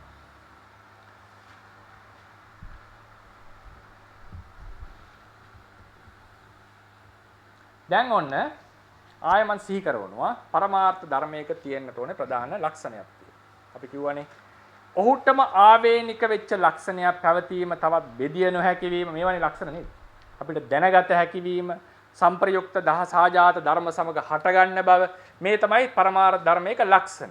එතකොට පරමාර්ථ ධර්මයක තියෙන ප්‍රධානම ලක්ෂණය තමයි ස්වභාව ලක්ෂණයක් පැවතීම. Tamanට ආවේනික වෙච්ච ස්වභාව ලක්ෂණයක් පැවතීම කියන එක පරමාර්ථ ධර්මයක තියෙන විශේෂම අංගයක්, අනිවාර්ය අංගයක්. ස්වභාව ලක්ෂණයක් පැවතීම. ඒ නිසා අපි කියන පරමාර්ථ ධර්මයේ පවතින දේවල්. ඊළඟට දැන් තව කතාවක් කියනවා විද්‍යමාන. දැන් මම අද ඉඳලා දැන් මේ මොහොතේ ඉඳලා විද්‍යමාන කියන වචනේ බොහොම පරිස්සමෙන් යොදන්න උත්සාහවත් වෙනවා. මට කියවෙන්න පුළුවන්. විද්‍යමාන කියන එකේ මම වැඩිපුර අවධානය දෙන්නේ මේකට. උපාද කියවනේ අවස්ථා තුනක් සංකත ධර්මයක ජාති ජරා මරණ කියලා ලක්ෂණ තුනක් තියෙනවා. උපාද තිති භංග කියලා අවස්ථා තුනක් තියෙනවා. යම් කිසි පරමාර්ථ ධර්මයක් මේ උපාද තිති භංග කියන අවස්ථා තුනෙන් කවර හෝ අවස්ථාවකට පැමිණ තිබේ නම් මම නැවත කියන්නම්. යම් කිසි පරමාර්ථ ධර්මයක් උපාද තිති භංග කියන අවස්ථා තුනෙන් කවර හෝ අවස්ථාවකට පැමිණ තිබේ නම් ඒ ධර්මය විද්‍යමාන ධර්මයක්. ඒ ධර්මය විද්‍යමාන ධර්මයක්. උපාදිත පැමිණ නැත්නම් අවිද්‍යමානයි. උපාදිත පැමිණලා නිරුද්ධ වෙනා අවිද්‍යමානයි. දැන් බලන්න ආය නැවත අවධානය දෙන්න. තව කො පරමාර්ථ ධර්මයක තියෙන්න ඕනේ ස්වභාව ලක්ෂණයක්. දැන් හිතන්න පඨවි ධාතුව කියලා. පඨවි ධාතු උපදිලා නැහැ තාම. උපදින්නට තියෙන්නේ. ඒ උපදින්නට තියෙන පඨවි ධාතුවේ ලක්ෂණය කර්කශ භවින් වෙන ලක්ෂණයක් වෙයිද? අනාගතයේ උපදින්නට තියෙන පඨවි ධාතුව බුදුදහමේ හැටියට කර්කශ ලක්ෂණයෙන් වෙන ලක්ෂණයක් වෙයිද? ඒක කර්කශ ලක්ෂණය. අනාගතයේ උපදින්න සිත ආරම්මන විඥානනේ හැර වෙන විඥානනයක් කරයිද? නෑ ඒක ආරම්මන විඥානනෝ. ඒකයි ලක්ෂණයක් තියෙනවා. එහෙනම් බලන්න අනාගත ධර්මයටත් ඒ ආවේනික ලක්ෂණය තියෙනවා. නමුත් ඒක උපාද තිති භංග කියන අවස්ථාවලට පැමිණී නැත. මේක තමයි සර්වස්තිවාදීන්ගෙත් මේ තර්කයට ප්‍රධාන සාධකයක්. ඇයි මේ ලක්ෂණයට ඒ අනාගත ධර්මයට ආවේනික ලක්ෂණයක් තියෙනවා. අනාගතයේ යම් ධර්මයක් පහළ වේ නම් ඒ ධර්මයට තියෙනවා ආවේනික ලක්ෂණ. ඒ නිසා ඒක පරමාර්ථ ධර්මයක්. ඉපදිලා නිරුද්ධ වෙච්ච ධර්මයට තිබුණ නැද්ද ආවේනික ලක්ෂණේ? තිබුණා. මොකද ඒක ඒ ආවේනික ලක්ෂණය තියෙන්නේ අපි දැනගන්නේ පච්චුප්පන්න මොහොතේදී. නමුත් උපදින්නට තියෙන ධර්මය වෙන ක්‍රමයකට උපදින්නේ නැහැ. උපදින්නෙම ඒ ලක්ෂණයෙන්ම තමයි. අනාගතයේ පහළ වෙන සිතත් ආරම්මන විඥාන ලක්ෂණයෙන් තමයි පහළ වෙන්නේ. පහළ වෙච්ච සිතත් ආරම්මන විඥාන ලක්ෂණයෙන් තමයි පහළලා පැවතුනේ. පච්චුප්පන්න සිතත් ආරම්මන විඥාන ලක්ෂණයෙන් පවතින. ඒ නිසා තේරවාදීන්ගේ අදහස තමයි මේ ධර්මයෝ සියල්ලම පරමාර්ථ ධර්මයෝ. ඒ කියන්නේ ભેදයක් නැහැ. හැබැයි මේවා අවිද්‍යමාන පරමාර්ථ ධර්මයෝ. මේවා විද්‍යමාන පරමාර්ථ ධර්ම. පරමාර්ථ ධර්ම කොටස් දෙකකට දැන් අපි එනවා. අවිද්‍යමාන විද්‍යමාන කියන එකේ තේරුම නැහැ තියනවා කියන එක නෙවෙයි. හරිනේ? මෙතන අවිද්‍යමාන විද්‍යමාන කියලා මම කියන්නේ මේක නැවත ඊළඟ දවසේ මම මාතෘකාවෙන් පටන් ගන්නම්. එතනින් තමයි ඊළඟට මාතෘකාවට ආරම්භ වෙන්න තියෙන්නේ. මෙතන විද්‍යමාන කියලා කියන්නේ උපාද තිති භංග කියන අවස්ථා තුනෙන් එකකට පැමිණ තිබීමයි විද්‍යමාන භාවය. එහෙම නැතු ආවේනික ලක්ෂණයක් ඇති නැති බව නෙවෙයි. හරිනේ? අතීත ධර්මයට අනාගත ධර්මයට පච්චුප්පන්න ධර්මයට ආවේනික ලක්ෂණයක් ඇත. නමුත් අනාගත සහ අතීත ධර්මය අවිද්‍යමානයි, පච්චුප්පන්න ධර්මය විද්‍යමානයි. මේක තුළ මෙතනින් තව දොරක් ඇරෙනවා අපිට අනාගත ධර්මයන්ගේ ලක්ෂණය කිය හැකි වීම තුළ අපිට ධර්මතාවයකට දොරක් ඇරිලා අපි ඒ තුලින් කෙටියෙන් විපස්සනාව ගැන පොඩ්ඩක් ඊළඟ දවසේ කතා කරලා පරමාර්ථ ධර්ම කියන මාතෘකාව අවසන් කරනවා. අද දවසේ අපි කතා කරේ පරමාර්ථ ධර්ම වල තියෙන සංකත ලක්ෂණේ වඩා ඊටාම ගැඹුරු තැනක් කතා කරේ. පරමාර්ථ ධර්ම වල සංකත ලක්ෂණේ සංකත සූත්‍රය ඇතුලේ තියෙන ජාති ජරා මරණ කියලා ලක්ෂණ තුනක්. ඒ වර්ධන උපාද තිති භංග කියලා අවස්ථා තුනක්. මේ තිති ක්ෂණය කියන එක තිති අවස්ථාව කියන එකට තේරවාදයේ මත තුනක් තියෙනවා කියලා අපි කතා කරා. ඊළඟට ඉපැත්ම සහ භංගය පදනම් කරගෙන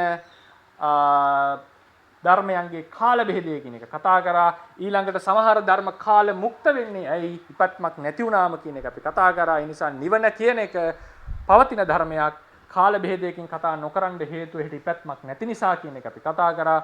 ඊළඟට අකාලික කියන එක ගැන ධර්මයේ පදේ ගැන පොඩි අතිරේක විස්තරයක් කතා කරා. ඊළඟට පච්චුප්පන්න අතීත අනාගත ධර්ම වලින් උපාදිතති භංගක්ෂීන ක්ෂණස්ත්‍රයට පැමිණිච්ච ධර්මයේ විද්‍යමාන ධර්මයකොත් අතීත අනාගත ධර්මයේ අවිද්‍යමානත් කියලා කතා කරා. ඒක අපි හෑන්ඩ් අවුට් එකේම තියෙන පාඩේ කියවලා අවසන් කරමු.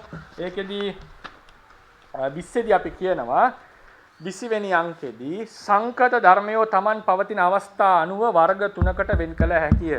අතීත ඉපද නිරුද්ධ වූ පරමාර්ථ ධර්ම අතීත ධර්ම අවිද්‍යමානය. යදතීත පහිනන්ත සූත්‍ර තියෙනවා. පච්චුප්පන්නේ ඉපද ඇතිමුත් තාමත් නිරුද්ධ වූ පරමාර්ථ ධර්ම පච්චුප්පන්න ධර්මයේ විද්‍යමානය. අනාගත තවම නොයිපදුණු පරමාර්ථ ධර්ම අනාගත ධර්මයේ අවිද්‍යමානය. හරිනේ මේකේ ෆුට්නෝට් එක නම් වැදිලා නැහැ. කමන්නේ. මෙතෙන් පටන් අවිද්‍යමාන ලෙස ඒකේ මම Zoom එකේ ඉන්න අයට ෆුට්නෝට් එකක් පේනවා ඇති. මේකේ අර මේ කලර් ප්‍රශ්නයක් ඇවිල්ලා තියෙනවා මෙතනක දෙන්නම් මම ඊපස්සේ. මෙතෙන් පටන් විද්‍යමාන ලෙස සලකනුයේ උපාද තිති සහ භංග යන අවස්ථා ත්‍රයෙන් කවර හෝ අවස්ථාවක පවතින ධර්මයටයි. මෙතෙන් පටන් මේ පොතේ එහෙමයි අපි කතා කරන්නේ. නැත්තම් පරමාර්ථ ධර්මයක් විද්‍යමානද කියලා විද්‍යමාන කියලා කියන්නේ පවතිනවාද කියලා පවතිනවා. ඒ නිසා මම පරමාර්ථ ධර්ම ගැන කතා කරන්නම් පවතිනවා කියන අර්ථයෙන් වචනේ උපාද තිති භංග ලක්ෂණයට ආපු එකට විද්‍යමානයි කියලා මම පවතන. ඒ නිසා නිවන පවතිනවා කියලා මම කියන්නේ. විද්‍යමාන කියන වචනේ වැඩි යොදන්නේ නැහැ. පහත සඳහන් බෙදීම පරමාර්ථ ධර්ම සම්බන්ධයෙන් ඉතා වැදගත්ය. යම් ස්වභාවයක් පරමාර්ථ ධර්මයක් වීමට එයට ආවේනික වූ ලක්ෂණයක් තිබිය යුතුද? තවද සහජාත ධර්ම සම උපදින ධර්මයක් විය යුතුයි. ඒ කියන්නේ උපදින දවසක ඒක උපදින සහජාත ධර්ම සම. ඒක අපි පැත්තකින් තියමුකෝ විශේෂම ලක්ෂණය තමයි එයාට තියෙන්න ඕනේ ආවේනික ලක්ෂණයක්. යම් ස්වභාවයක් විද්‍යමාන පරමාර්ථ ධර්මයක් වීමට එයට ආවේනික ලක්ෂණයක් තිබිය යුතුසේම උපාද තිති භංග යන අවස්ථා තුනෙන් එක් අවස්ථාවක හෝ පැවතිය යුතුය. හරිනේ? එතකොට අතීත ධර්මයෝ අවිද්‍යමාන පරමාර්ථ වෙති. ඒ පරමාර්ථ ධර්ම මොකද ඒවට ආවේනික ලක්ෂණ තිබ්බා. අනාගත ධර්මයෝ අවිද්‍යමාන පරමාර්ථ ධර්ම වෙති. ඒවා යම් දෙලාක උපදිනවා නම් ඒ ධර්මයන්ට පරමාර්ථ ලක්ෂණයක් තියෙනවා. පච්චුප්පන්න ධර්මයෝ විද්‍යමාන පරමාර්ථ ධර්ම වෙති. මේ කතාවෙන් අපි අද පාඩම අවසන් කරනවා. බලාපොරොත්තු හිතුණා හිතනවා යම් පමණකට හෝ ඒක වැටහෙන්නට ඇති කියලා බොහෝ දිනාට. ඉතින් යම් හෝ ගැටලුව විසඳ ගන්නට තියෙනවා නම් ප්‍රශ්න විචාරන්නට අවස්ථාව තියෙනවා.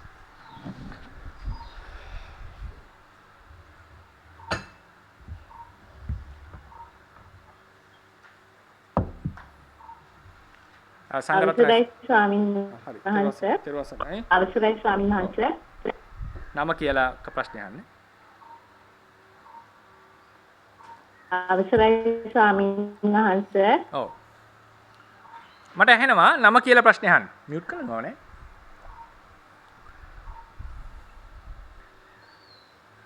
සංගරත්නසු මම මියුට් කරලාද බලන්න. ඔව්.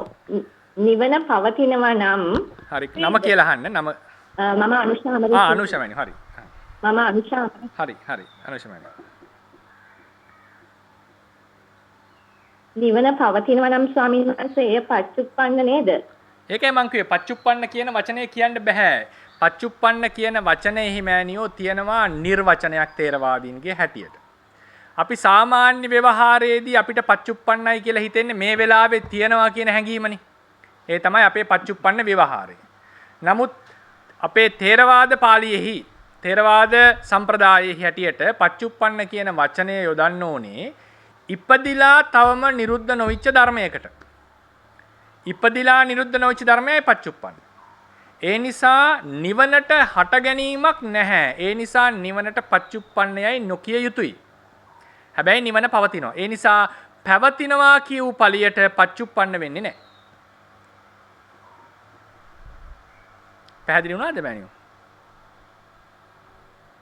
දැන් කවුරු හරි උත්සාහයක් ගන්නවා නම් විදර්ශනා භාවනාව වඩලා මාර්ගඵල ලබන්නට ඒ වෙලාවේදී නිවන අවබෝධ කරමින් පවතිනවනේ ස්වාමින් වහන්සේ. හරි. එතකොටවත් අපිට පච්චුප්පන්න කියන්න බැරිද? නෑනේ නිවන කියන එක ඒ වෙලාවේ හට ගන්න දෙයක් නෙවෙයිනේ මෑණියෝ. නිවන කියන එක පවතින දෙයක්, සදාතනිකව පවතින අවස්ථාවක්. හරිනේ? ඒ වෙලාවේ නිවන දැන් උදාහරණයකට දැන් නිවන කියන එක අපි හිතමුකෝ දැන් මේ බෝඩ් එකේ සුදු උදාහරණයක් කියන්නේ නිවන පවතිනවා. නිවන පවතිනකොට යම් වෙලාවක මාර්ග හිත පහළ වෙනකොට ඒ වෙලාවේ නිවන අවබෝධ වෙනවා. යා නිවන අත්දකින්න ඒ වෙලාවේ. එහෙම අත්දැකුණා කියලා නිවනේ ආරම්භය මෙතන නෙවෙයි. නිවන කියන එක පැවතින ධර්මයක්. හරිනේ? එතකොට මේ ධර්මයට ආරම්භයක් නැහැ. නිවන කියන ධර්මයට ආරම්භයක් නැහැ. පච්චුප්පන්න කියලා කියන්නේ ආරම්භයක් නැතිව තිබිලා මේ කලින් නැතුව තිබිලා ආරම්භිලා තාම භංගයට ගියේ නැති විනාශයටපත් නොවිච්ච ධර්මයක්. ඒ කියන්නේ මොමන්ටරි, ඒ කියන්නේ ඒ වෙලාවේ තමයි එක්සිස්ට් වෙන්නේ. ඒ වගේ ධර්මයක් තමයි පච්චුප්පන්න කියලා කියන්නේ. නිවන කියලා තියෙන හැමදාටම තියෙන ධර්මයක්. ඒ නිවන ඒ වෙලාවේ අත්දකින්න බව ඇත්ත. මාර්ග ඉපදිලා තිනකොට නිවන අත්දකින්නවා. නමුත් ඒ නිවනට පච්චුප්පන්නයයි කියන්න බෑ. හේතුව මොකද මේකේ තියෙන වැදගත්ම තැන තමයි පච්චුප්පන්න කියන එකේ ඩෙෆිනිෂන් එක අපි හිත යොමු කරන්න ඕනේ. පච්චුප්පන්න කියලා කියන්නේ ඉපදිලා තාම නිරුද්ධ නොවිච්ච ධර්මයක්. යම් ධර්මයකට ඉපදීමක් නැතිනම් ඒ ධර්මයට පච්චුප්පන්නයයි කියන්නට අයිතියක් නැහැ තේරවාදයේ හැටියට. පැහැදිලි වුණාද? තේරුණා ස්වාමීන් වහන්සේ. පැහැදිලි වුණාද? තේරුණා. හරි. එහෙමයි ස්වාමීන් වහන්සේ. තෙරුවන් සරණයි. තෙරුවන් සරණයි. ඔව්.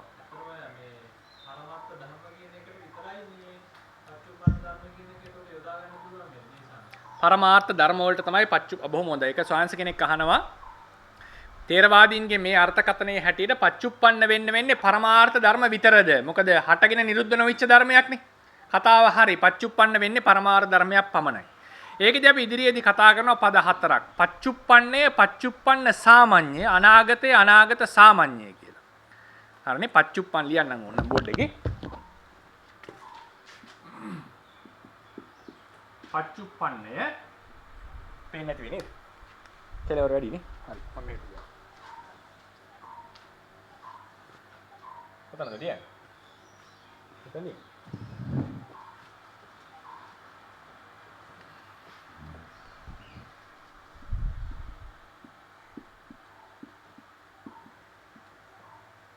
පච්චුප්පන්න පන්නය කියලා දාමු කමන්නේ.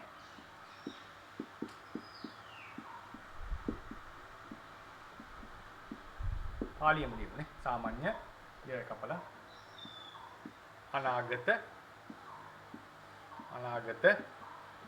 සාමාන්‍ය.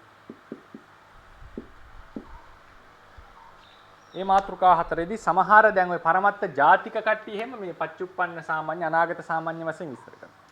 ඇත්තටම කියනවා නම් අතීත අනාගත වර්තමාන පච්චුප්පන්න කියන නිර්වචන තුනම වැටෙන්නේ පච්චුප්පන් මේ පරමාර්ථ ධර්ම වලට තමයි කතා කරලා තියෙන්නේ. ඒක අපි එදාට පොඩ්ඩක් පොඩි ටිකක් තේරවාදයේ සංකීර්ණ තැන් කිහිපයක් තියෙනවා. ඒක අපි ලියා ගමු ඉස්සරහට. ඒ මාතෘකාව වෙනම අපි කතා කරමු. හොඳ ප්‍රශ්නයක් ඒක. ඒ කියන්නේ මේ කියපු නිර්වචනයේ හැටියට තියෙන්න ඕනේ පරමාර්ථ ධර්ම වලට විතරයි.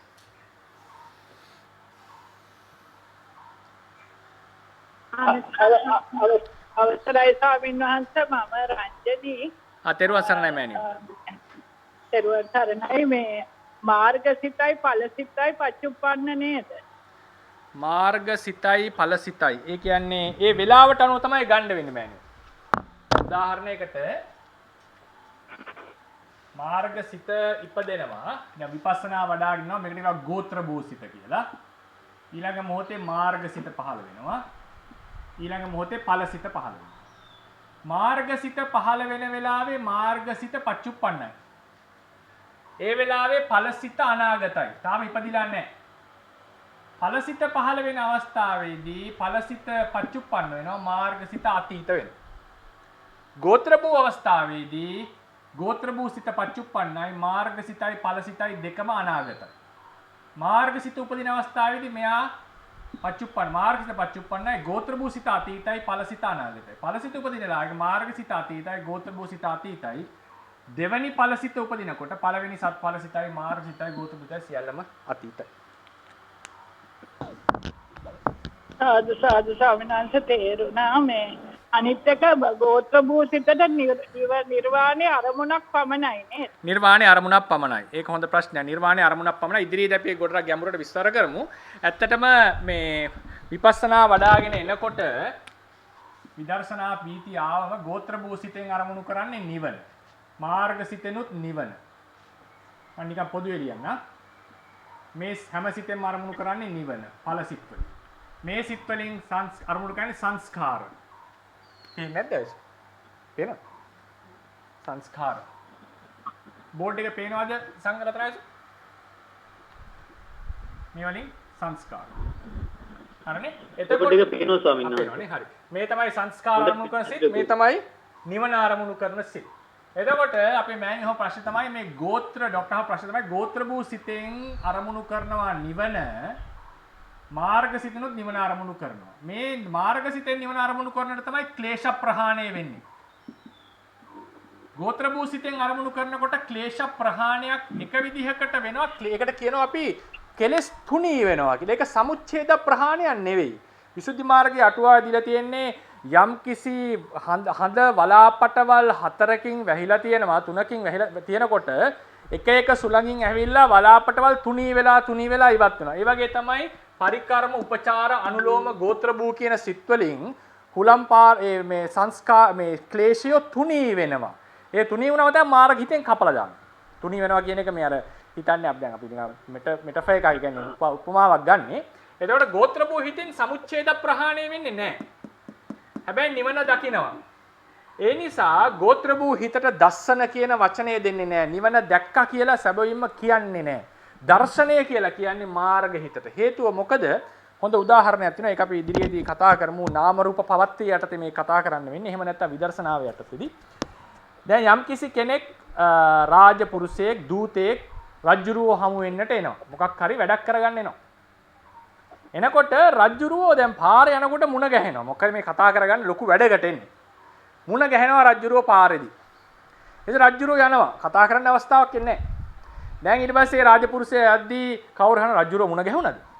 මොකද්ද මේ මුණ ගැහුණාද කියන එකෙන් අහන්නේ. අර දැන් කවුරු හරි දැන් එහා පැත්තේ කෙනෙක් අහනවා රජ්ජුරුවෝ මුණ ගැහුණාද? අනේ තාම මුණ ගැහෙන්න බැරි වුණා කියලා කියන්නේ. අයි හේතුව යම් කෘත්‍යයකට නම් ඔහු පැමිණියේ ඒ කෘත්‍ය සඳහා මුණ ගැහුන්නේ නැහැ නේ තාම. පාරේ යනකොට මුණ ගැහිච්ච එක හරි.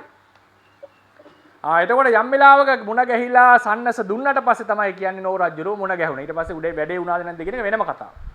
ඒ වගේ තමයි යෝගියා භවනා කරන්නේ ක්ලේශ ප්‍රහාණයට. නිවන් දකින්න ඕනේ කෙලෙස් ප්‍රහාණය කළ නිවනටපත් වෙන්නට. එතකොට අතරමඟදී එක චිත්තක්ෂණයේදී ගෝත්‍ර භූ හිතෙන් නිවන දැක්කා. හැබැයි අවශ්‍ය දේ වෙලා නැහැ. මාර්ග හිතෙන් දකින්නකොට තමයි සන්නස පිරිනමලා කෘත්‍ය වුණා වගේ ක්ලේශ ප්‍රහාණය වෙන්නේ. ඒ නිසා ගෝත්‍ර භූ හිතෙන් නිවන දැක්කත් නිවනට අපි කියන්නේ දර්ශනය කියලා. අහලා ඉතින් දස්සනේන පහතබ්බා භාවනාය පහතබ්බා නැත්තම් දර්ශන භූමිය භාවනා භූමිය කියලා තියෙනවනේ නේද? ඒතකොට දර්ශනය කියලා කියන්නේ සෝවාන් මාර්ගයට නම. භාවනාව කියන්නේ ඉතිරි මාර්ග වලට නම. ඒ ගෝත්‍ර ඒ හේතුව මුලින්ම නිවන දැක්ක නිසා සෝවාන් මාර්ගයට දර්ශනය කියලා කියනවා. ගෝත්‍ර භූ හිතෙන් සැබවින්ම නිවන ඊට කලින් දකිනවා. හැබැයි අදාළ මොකටද විදර්ශනා වැඩිවේ කෘත්‍ය සම්පූර්ණ නැති නිසා ගෝත්‍ර භූ සිතට දර්ශනය කියන නම දෙන්නේ නැහැ. මාර්ග හිතරයි දර්ශනය කියන නම දෙන්නේ. උදාහරණය රාජදූතයාගෙන් තේරුම් ගන්න. පැහැදිලි වුණාද? සාදු සාදු ස්වාමීන් වහන්සේ හොඳට තේරුණා. හරි සාදු සාදු. අවසර ස්වාමීන් වහන්සේ. තෙරුවන් සරණයි. තෙරුවන් සරණයි අවසර ස්වාමීන් වහන්සේ. ඔව්. මගේ නම නිෂාදිනී. හා. ස්වාමීන් වහන්සේ පරමාර්ථ ධර්ම සියල්ල පච්චුප්පන්නයි කියලා කිව්වනේ. පරමාර්ථ ධර්ම සියල්ල පච්චුප්පන්නයි කියලා කිව්වේ නෑ නේද මං? අර ඉස්සෙල්ලා ප්‍රශ්නිකදී මට නෑ උන්වහන්සේ අහුවේ ප්‍රශ්නේ යමක් පච්චුප්පන්න වේ නම් ඒ පරමාර්ථ ධර්මයක්ම විය යුතුයි කියලා ඇහුවේ. අනිත් පැත්තට ඇහුවේ.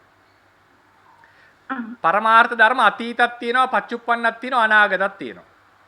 හරිනේ? අපි කියවනේ පරමත්ත ජාතික පරම උපාදිනෝ ධම්මා අනුප්පන්න ධර්ම පරමත් ධර්ම කියලා කොටස් හතරකින් මම කතා කරානේ පහසු උගන්වීමට. එතකොට ඒකෙදී යම් මේවා වලින් යමක් පච්චුප්පන්න නම් ඒක පරමාර්ථ ධර්ම කියන කොටසටම වැටෙන්න ඕනේ කියන එකයි උන්වහන්සේ අහුවේ. ඒකයි මම කිව්වේ පිළිගත්තා. එහෙමයි ස්වාමීන් වහන්සේ. එතකොට දැන් ඉතිද නිරුද්ධ වූ පරමාර්ථ ධර්ම අතීතයට යනකොට අවිද්‍යමානයිනේ. හරි. එතකොට ස්වාමීන් වහන්සේ ඒ උනාට අතීතයේදී විද්‍යමාන බවට පත් වෙලා නේද? ඔව්. විද්‍යමාන වෙලා තමයි අවිද්‍යමාන වෙන්නේ. ඒ කියන්නේ පච්චුප්පන්න අවස්ථාවේ විද්‍යමාන. ඉපදිලා නිරුද්ධ වෙනකන් එයා විද්‍යමාන ඊට පස්සේ අවිද්‍යමාන. ඊට පස්සේ අන්න තෙරුවන් සරණයි. තෙරුවන් සරණයි.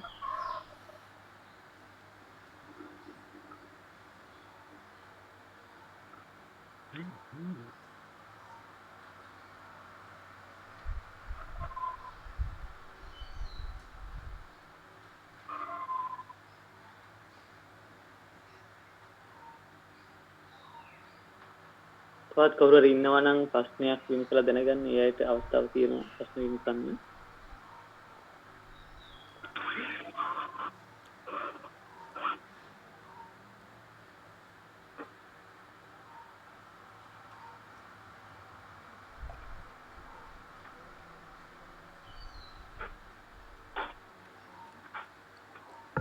මම හිතන්නේ ප්‍රශ්න නෑ නේද?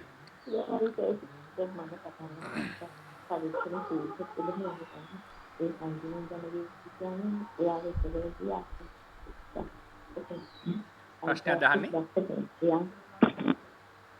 ඔව් මෑණි වහන්න ප්‍රශ්න.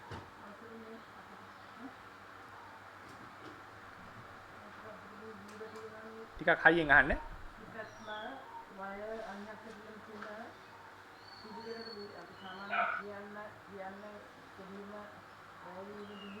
ඔව්.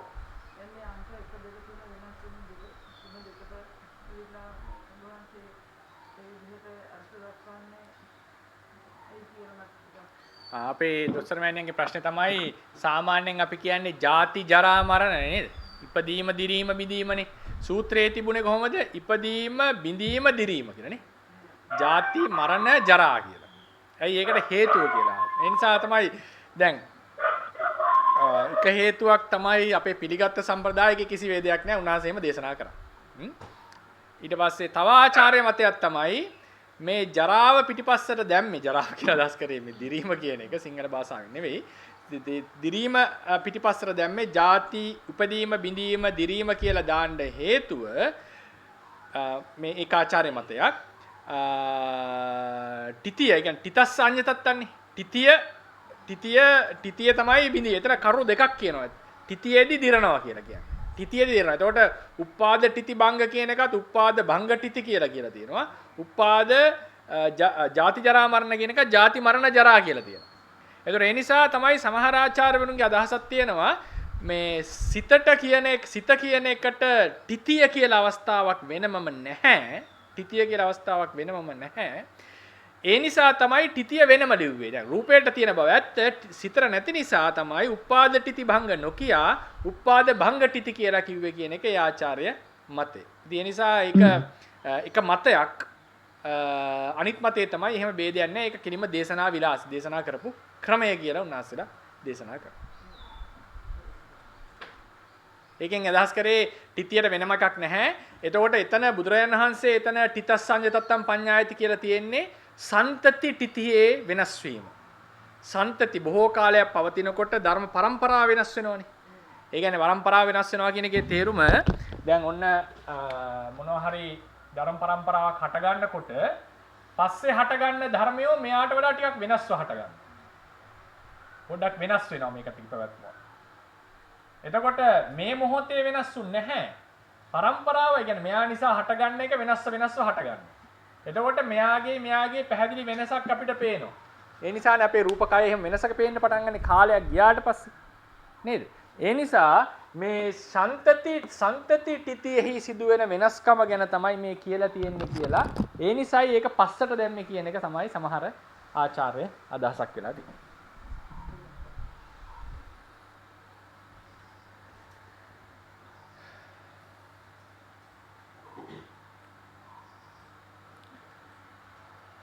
හරිනේ? හා? බැටරි ඉවරයි. හරි එහෙනම් නවත්තමු. හරි. ඔෆ් වෙලා. මට මේ කියන්න බැරුණා ප්ලග් එක ගේන්න කියලා. බැටරි ඔෆ් වුණාද? හරි එහෙනම් අපි ප්‍රශ්න ඉවරයි. තව ප්‍රශ්න තියෙනවද මොනවද අහන්න? හරි එහෙනම් අපි අවසන් කරමු නේද? මේ රසපත් කරගන්න දෙනා වූ කුසල සම්භාරය අප සෑම දිනාටම තව තවත් ධර්මඥාන භාවනාඥාන දිනු කරගෙන නිවනින් සැනසෙන්නටම හේතුපනිශ්‍රේ වේවා කියලා අපි බුද්ධ ශාසනං චිරන් තිට්ඨතු බුද්ධ ශාසනං චිරන් තිට්ඨතු බුද්ධ ශාසනං චිරන් තිට්ඨතු සාධු සාධු සාධු